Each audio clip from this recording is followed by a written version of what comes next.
Hello everyone, today I'm going to be talking about my rankings of the Big Brother 11 cast based on the Game Players tier rankings, where I divide everyone in the cast based on 7 tiers, which are abysmal, bad, potential, mediocre, solid, good, and great, based on what they displayed in the season and how I feel they would do if they were on many other random seasons.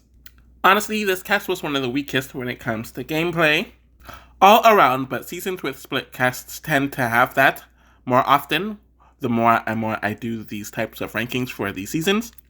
And of course, the crew just took the wins out of a lot of things, even with how they played the game during the second half and the natural momentum of the season. So let's just get right to it. Shockingly enough, I didn't find anyone that fit in the abysmal tier, which I definitely wasn't expecting. But that doesn't mean that this cast is filled with good or even decent players, as we will see in the next tier.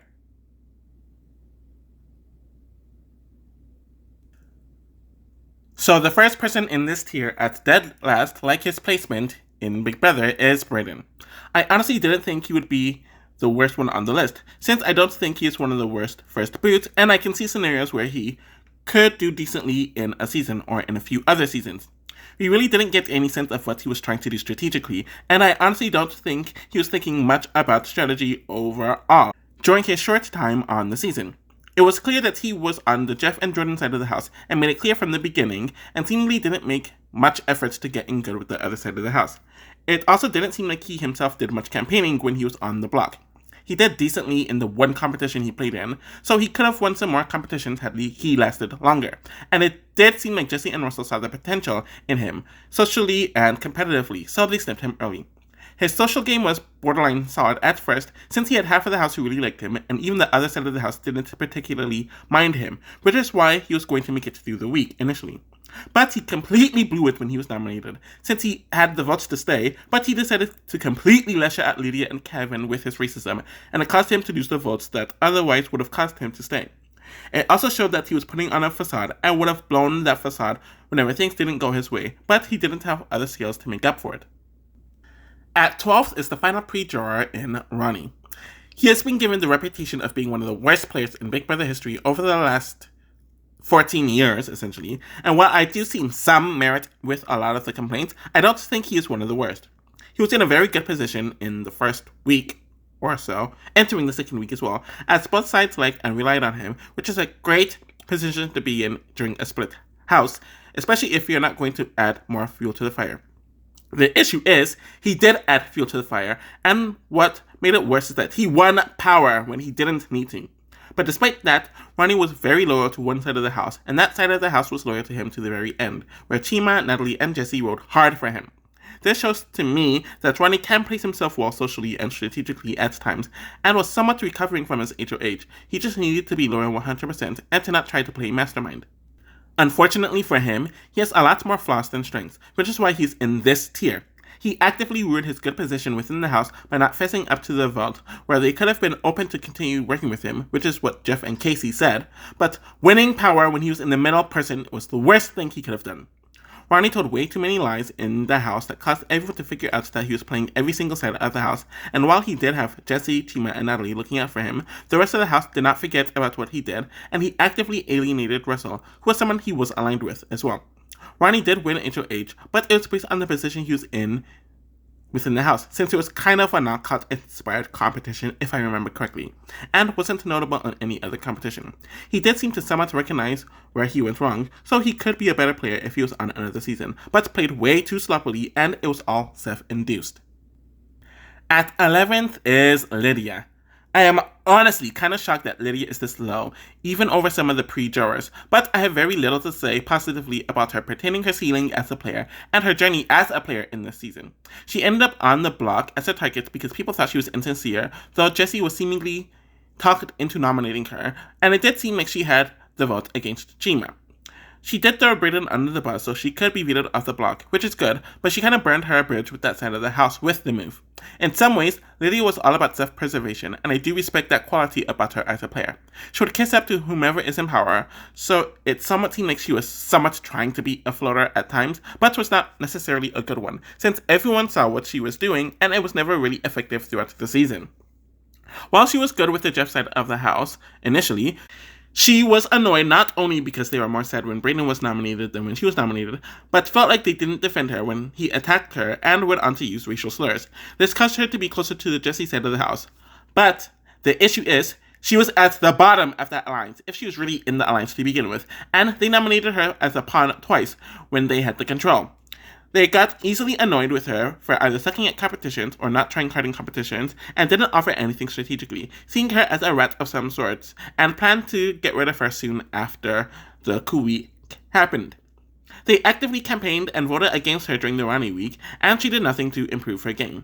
After the coup took out Jesse and Tima, she ranted about wanting to go home and was swiftly taken out of the game.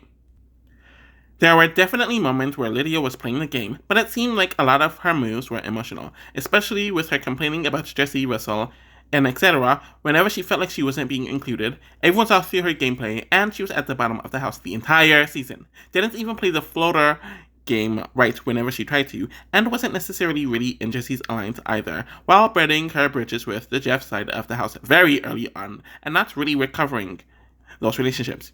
I don't see potential for her to learn from her gameplay flaws or to perform better in other seasons, pertaining her lasting longer or doing better gameplay-wise. At 10th is Laura. She is someone that I am back and forth on. Laura is one of the many women of this era of Big Brother who has a quote-unquote robbed goddess reputation, but I don't know if I'm on that bandwagon after rewatching this season very recently. There were a few scenes that suggested she was having a hard time bonding with people and fitting in with the cast, even with people who would become her allies, shading the heck out of her due to the quote-unquote pretty girl situation, and we've seen many women struggle with this element due to that. So I don't think it would be something she could overcome if she was on other seasons. She was very close to being nominated in the first week and didn't get out of it due to anything of her own doing, as people also felt like she was fake and insincere. In addition to that, she ended up on the wrong side of the vote and made the dumb move of trashing the HOH to the person he just saved and his closest allies, which made it very easy for her to be nominated the very next week. After that, she was essentially dead in the water, and even her allies didn't go hard for her, so she really didn't have much protection at all. I guess people who think that she's this robbed player say this because she claimed that she knew a lot about the game and is extremely perceptive. Laura was the first one to see that Ronnie was a rat, and she could see the motivations of other people really well, while knowing when to kiss butt, like when she supposedly drained Jesse and Russell's team, which didn't last long, partially due to her own doing. Despite some of her positives, it did not seem like she would have lasted long on the season, no matter what Ronnie's sloppy gameplay was. While she did somewhat have a higher ceiling, I don't know if it's that much higher than what we saw displayed on this season. And the final person in this tier at 9th is the final pre-juror, Casey. I really don't have much to say about him, and I think he's arguably the most forgettable person on the cast, which is weird since he's an older offbeat guy who was into hip-hop, and that shouldn't have made him forgettable. From what I can remember about Casey's game, he wasn't in any alliance at first, but started to gravitate towards the Jeff and Jordan side of the house by the end of the first round, causing him to be on the outs after that. We get some initial context around the time of his eviction, that he promised Jesse and Natalie his vote to vote their way during the first week, and there was some sort of push for him to be nominated in the first week, which wasn't shown on the episodes, but either way, it doesn't seem like he was in a great position in the first week, and it never improved afterwards. After being on the outs on the Brayden vote, he kind of just sat back until it was his time to go, and while he knew something was off, he didn't expect that he was going to be backdoored, and didn't put himself in a better position during his last 2 weeks. One of the reasons why he was targeted, at least from what the episodes mentioned, was that he was close to winning 2 HOH competitions, so it seemed like he was a pretty good competitor. Strategically, he was somewhat catching on to Ronnie, and eventually realized that Jesse and Natalie was running the house, but there was really nothing notable about him strategically from my memory. I will say that he was able to get Russell to start thinking about positioning himself better in his alliance. He mentioned himself that he was way too trusting and naive in the house, which was a part of his downfall. In general, I don't really see him doing well on most seasons of Big Brother due to the reasons above.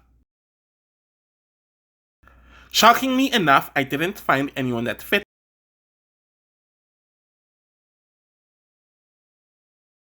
The first person in this tier is Jeff, and I honestly wasn't expecting him to be the first person in this tier. As I'm making this list, I am unsure about whether to put him above or lower than certain people, especially his girlfriend at the time of the season in Jordan. Since I first watched the season years back, I always thought that Jeff was the better player out of the two of them, but now I'm thinking that complete opposite, and that initial lens might have been due to the unfortunate lean on the male always being seen as better than the female, which is wrong. But after rewatching this season, I definitely think he's the worst player out of himself and Jordan.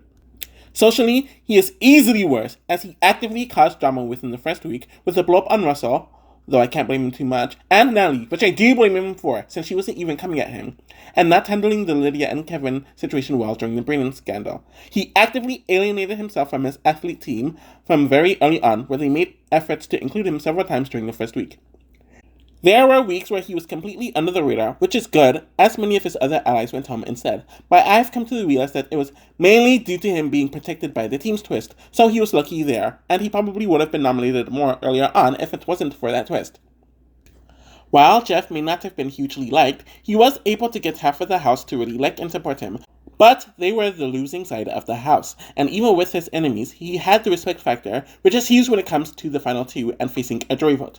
Jeff was able to mend things with Russell when they were the final two in the endurance competition and worked on that relationship for the next few weeks, which was smart. While I don't like the implementation of the twist, I do think that he used the twist well, with putting up two people at the top of the hierarchy and getting rid of the ringleader, while saving Russell for an ally. At the same time, he was given the power, based on how production edited the show, and he didn't even earn it himself, like Mike Mulkey did through competing against the others. The thing with Jeff that we see here and in the future is that he isn't good when he's age or age. He trusts two people who's never been aligned to him the entire season and has every motivation and reason to lie and deceive him to target Russell. To get him to target Russell, which just left him open to be the next huge target. He didn't regret it when he was evicted, and solely blamed it on not winning the Final 5 veto. So there wasn't any self-reflection, and we will see this since he does the same thing. And the ability to self-reflect is one of the huge indicators on what makes a good player and not a good player. In general, Jeff benefited from the team's twist and winning the veto week 2, but has decent enough social skills when he isn't fighting with people, is pretty good at competitions, and is willing to make the moves needed to propel himself and his team forward. The issue is, he has no subtlety, doesn't really seem to get what he contributed to put him in the position that he was in, benefited from the coup d'etat to even put him as a contender during the jury portion of the season, was on the outs with the majority of the house, and was not very strong strategically. I wouldn't call him a bad player or an actively bad player, but he is far from being a good or even a solid player, and there's no potential for him to be more, so he is here. At 7th is the winner of the season in Jordan, and she's right in the middle, which I wasn't expecting actually, though this is probably some of the lowest that I've ranked a winner on these game player tier rankings. I mentioned that in some elements I grew to respect Jordan more as a game player, but my opinion hasn't changed on her much. Jordan's biggest strength is her ability to go under the radar, which she claimed was something that she was planning on doing strategically, but I also think that she's never going to be someone who stands out in a large crowd, for better or for worse. In addition to that, Jordan does have an unthreatening demeanor that will cause people to overlook her time and time again. It did seem like she was able to get a lot of people to vote for Brayden, so it did show some capability of her leading things as a player and showing some strategic acumen, but it ultimately did not go through. And for the rest of the season, she kind of just watched things on the sidelines and was very inconsistent on the happenings of the house, as there were several times where she thought she was getting nominated with Jeff, though I will say that she knew overall who to trust and who not to trust. The thing with Jordan is that she is always going to be a generally passive player, and because she isn't very strategic, she will have to rely on her social game. I will say that she is one of the nicer people in the season. I don't think she was very nice herself, and she did kind of just stick to a few people throughout the entire season. And if she did get additional allies, like Russell, it wasn't due to anything she did. I also remember her distrusting Michelle several times throughout the season, and it was just an awful move to alienate and distrust her. I remember that when she was nominated against Jeff, she not only actively wanted to be the one voted out, but was giving Jeff tips on how he can campaign to stay and told people to actively vote her out. While Jordan wasn't bad at competitions, as she did win a few of them, she wasn't very notable at them, but she did win herself to the end at the final three. Socially, I think she's mediocre, but her non-threatening appearance makes her social game look better, and she has the Southern Belle charm. She did have enough insights to get Kevin to keep her at the final four, and had enough insights to boot Kevin at the final three. At the same time, her game was very much led by Jeff for a lot of the season, as she often went with what he said and didn't have much agency at all on her own throughout the entire season. Of course, while the coup didn't directly benefit her, as she wasn't in danger that round or the round after that it was used, it most definitely helped her get further in the game with more allies and in a better position. She's just very mediocre to me, and was a passenger for most of the season, and I don't see that changing, or I don't see her having any potential to be a better player than she displayed here. At 6th is Russell. He is someone that I had a lot of trouble trying to rank and place. Russell is someone who has a lot of good ideas and executed some of them well, but he is more often than not bit more than he can chew, and it caused his demise in the game. He immediately got close to Jesse and was the one who pushed Jesse to nominate Lydia, as well as recognizing that Brayden was a huge threat to his personal game while also trying to recruit Laura. Russell also realized very early on how cliquish his side of the house was, so he went out of his way to start making relationships with people on the other side. The issue is, everyone saw that Russell was trying to play every single angle that he could in the house, and that he wanted to mastermind and control everything, so he became untrustworthy to the house very quickly. Despite all that, I noticed that Russell generally wanted to find a group to stay loyal to, but he was always tossed out, as we saw that with the Athletes and Brains group, and then the alliance with Jordan and Michelle later on in the season. Russell was almost backdoored by Ronnie in the second week, where the other side and even some of his allies were fine with due to his overtly confrontational behavior, which made people feel uncomfortable. He mentioned wanting to be like Evil Dick, and I mentioned a few people in this era wanted to do that and actually tried to do it, and it really did not benefit him much whatsoever in the season. When Russell was calm, he was able to make bonds with people as he repaired his relationship with Michelle, where they did get close. He and Jesse always had a good relationship, despite Jesse not being the most loyal to him, and he was able to make amends with Jeff, who ultimately turned on him again, and even had a fake alliance with Ronnie. The fact that he attempted to and actually made amends with a lot of people shows that he is able to put his pride aside to move forward in the game. I also think him turning on Ronnie to build more bridges with the other side was a really good move, but it was just sloppily executed because he was not a high priority within his own alliance, so when he made that move, they easily tossed him to the side. Ultimately, I cannot put Russell that high, especially because he was the main beneficiary of the twist, which is the coup d'etat, and he most definitely was going to be the first drawer without it. He did way too much throughout the season, and it put him in a bad position where he was deemed untrustworthy. Even in the situation with Michelle, he was in the right, but Chima distrusted him, and his entire alliance sided with her, and even with the Jeff situation at the end, he was in the right, but Jeff and Jordan believed Natalie and Kevin over him. I think Russell, for the most part, is pretty solid strategically, though inconsistent socially, and is pretty solid at competitions, from what I remember, but the ingredients didn't add up as well as it should be to make a solid or even a good player. The final person in this tier at 5th is Chima. It's so crazy that Chima is this high on the list, and I still think that she is relatively mediocre, but it says more about the extremely low ceiling of this cast gameplay-wise. I will say that, in general, Chima had good ideas of how she viewed the game, her strategy throughout the season, and how she saw her endgame. Chima was in a really good position within the Jesse Alliance, as he saw her as an equal ally with Natalie. She was able to bring in Kevin to the Alliance and had him vote with them, and really had a plan to have the woman run the season, with Jesse being the final man in the house with Kevin, which put her in a great position to win the season. The issue with Chima is, she lost focus of that plan and got way too tunnel vision on Russell, who wasn't even targeting her, due to the personal issues that their sexual tension caused, and she was obsessed with getting him out of the house until she was pulled from the game. When it comes to her social game, she was extremely inconsistent. She annoyed half of the house with her antics, and how she dealt with being a have-not rubbed people the wrong way, which led to her being one vote away from being the first boot. And I remember her picking that fight with Casey during the second have-not competition, where she just really lacked social grace and didn't make the other side gravitate towards her whatsoever.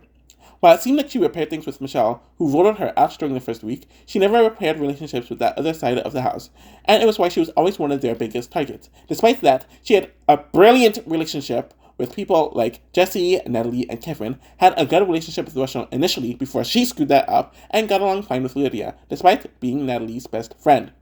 With all the trauma that she went through in her life, she probably should have never been cast for the show. At the same time, she had some strategic insight. Before she let her emotions cloud her judgment, has the ability to make really good bonds, planned her endgame, and was a capable leader. But her emotions really held her back from being a good player, and her tendency to make things personal really did her in. She should have held it together a lot better when the twist happened, since I do think she had a chance of making it to the end and winning if she held it together, instead of completely self-destructing.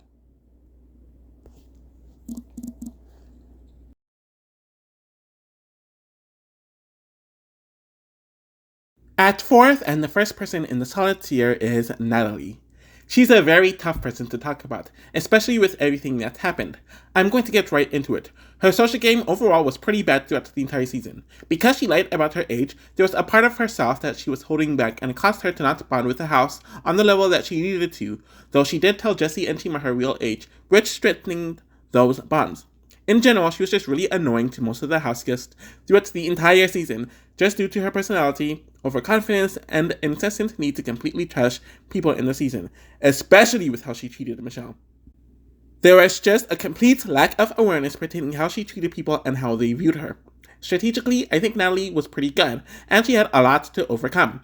She was helping Jesse run the season in the first half, and it was her bond with Chima that had her join the alliance, and she had equal say as the other two, and also when he was involved as well, about what moves that they needed to make. She was the one with Russell who pushed Lydia being targeted, and supported Brayden getting backdoor. She was one of the few people who pushed for Ronnie to not get sent home early, and even when her allies were picked off as a result of the coup, it was her idea for her remaining allies to come up with a lie that Russell was targeting Jeff and planting those seeds, which did give herself and Kevin time to get a comeback when Jeff backstabbed Russell. One thing that I appreciate about Natalie is that she's extremely resilient, never gave up, and is always coming up with a scheme to better position herself, especially after her game was heavily screwed over by a twist. I also think her jury chances heavily decreased when Chima got herself expelled, since she would have been a Natalie advocate in jury, and I doubt Jesse turns against her if Chima is in the jury house. At the same time, people did not respect her lack of competition wins and supposedly hiding behind others, while her personality was just very irritating to people. Overall, I think she had some of the most influence in the season and executed the strategy she set out from the beginning. We saw her play well as an overdog successfully, and we saw her play well as an underdog successfully, which most people cannot say that they have done in Big Brother. So I think that says something about Natalie as a player. So like his placement in the game, I'm placing Kevin at third. I tried my best to not let his Big Brother All-Stars 2 performance deter me from my opinion of his gameplay in this season. For some reason, I never really noticed it until beforehand, but it became clear to me now that Kevin was one of the biggest beneficiaries of the coup d'etat, especially since it gave him the opportunity to vote out Jesse without any blood on his hands, and it caused what remained of Jesse's alliance to put him in the middle of it, where I don't foresee this happening if the coup never existed, and the opposition is weakened even more. Kevin was under the radar in the beginning of the season, which was definitely a good thing in a split house, but he was grouped into the Jesse side due to the drama with Brayden and being close to Chima. It seemed like he had some solid relationships with people on the other side of the house, but was never really close to them, but they were never going to target him. I will say, though, that he was willing to leave Lydia to the wolves by not feeding her, just because Chima did not want him to do so, but Lydia would have stayed anyways. He was forced to play a more upfront game due to the coup, and two of his closest allies in Chima and Lydia being taken out as a result of the aftermath, forcing him to work closely with Natalie, who he was aligned to but wasn't close to on a game or a personal level. He definitely was an under-the-radar player in the first half of the season, but we did see him and Natalie work to nurture a relationship with Jeff and Jordan, which helped them in the final six, and he had the respect of the other jurors as well, which is something that Natalie didn't have. He started winning more competitions, made the move to backstab Jeff, and was able to cut Michelle when he had a 1 in 3 chances of saving himself with a veto, due to Natalie not playing in that competition. I think he played the under-the-radar game pretty typically, but it was also aided by a twist, and he was the best option to win out of the finalists. Kevin has the basis for Being a good or a great player. A concept of strategy and executing it, being nice to everyone to avoid being a target, hence him not being nominated until the final six and being the final person to be nominated in the House, and to avoid being nominated. I do think some of his strategic reads were off, like thinking Natalie would beat him in the end, where there's a good chance he gets second if things went his way with taking Jordan to the end, and he did struggle to bond with the athletic man of the season, and I didn't notice it that much before this rewatch. So while he is solid overall in this element, he has some huge limitations in this game that prevent me from putting him in a higher tier or even in the top 2 spots of this season. The silver prize in this game player's tier ranking is Jesse. For a brief moment, it seemed like Jesse was going to be number 1 on this list, but I had to really think about the benefits that he received, and the more I thought about it, the more I realized that he didn't deserve it. Jesse definitely benefited from being the only returnee in the House, since a decent amount of the House would gawk at him just solely due to being recognized beforehand and having experienced the show/game beforehand. He was given that first HOH based on the way it was set up, so he was not eligible to be evicted first and was able to build some sort of cult and structure around him due to this. And another part of me realized that I didn't know if he changed his strategy as a whole a lot compared to his first season, but the main difference was that he was able to keep his allies because they won the HOHs. So this could have been what he would have been like if his side won out in the first half of Big Brother 10. Jesse was set up in a prime position, but he definitely maximized his options and skill sets with the position he was in. Jesse immediately got close with teammates Russell and Natalie, tried getting close to Jeff, and helped set up the Brains and Bronze alliance with Ronnie and Chima, 2 valuable allies, while pulling in Kevin and especially Lydia during the Brayden drama, where the votes most likely wouldn't have been there without this. The power structure that he set up was very strong, and there was an onion level to it and layer to it. And it helped that his side kept on winning competitions, making sure that there was little opposition. Unlike last season, Jesse always took the optimal, more calm strategies where he realized that numbers were important and you don't get rid of loyal people too soon, and he didn't go with the house move to boot Ronnie, tried his best to get Russell to not boot Ronnie, and tried his best to get Chima to not boot Russell.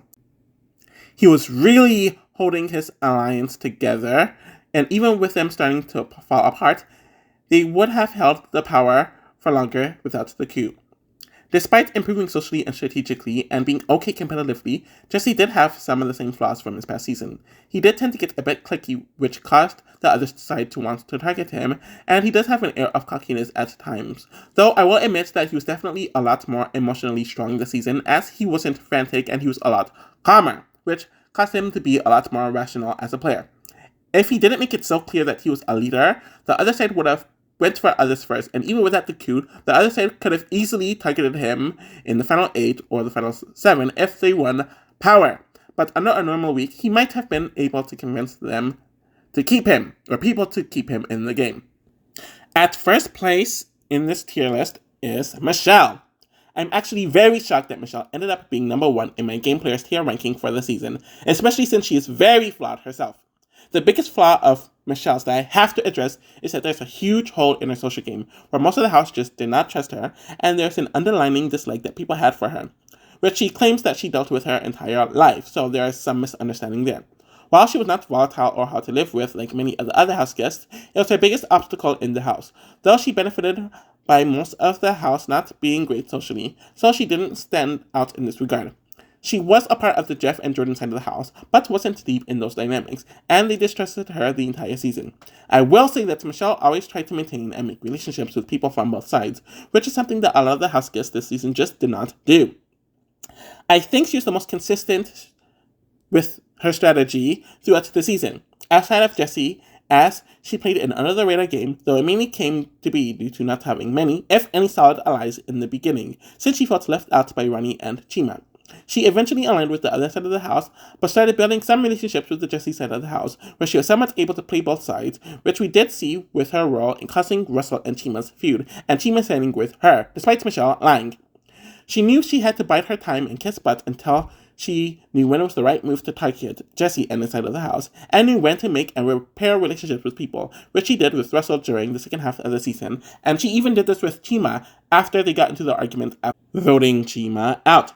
She had good reads on the dynamics of the house generally, and was almost grounded in that regard, where I don't remember her ever really being wrong strategically and had good instincts and reads. So that is my Game Players tier ranking of Big Brother 11, and it's definitely one of the weakest overall, comparing to the lists I made of BB10 and the first 10 real seasons of Big Brother US. Now it's time for me to move on to Big Brother 12, and honestly, I'm just going to say that I am not looking forward to watching this season, since if anyone knows or has seen some of my videos in the past, I think this season contributed to the decline of Big Brother overall for quite a few reasons that I'm sure I will get into on that video. Thank you all for watching, and I'll be back with videos very soon. Take care!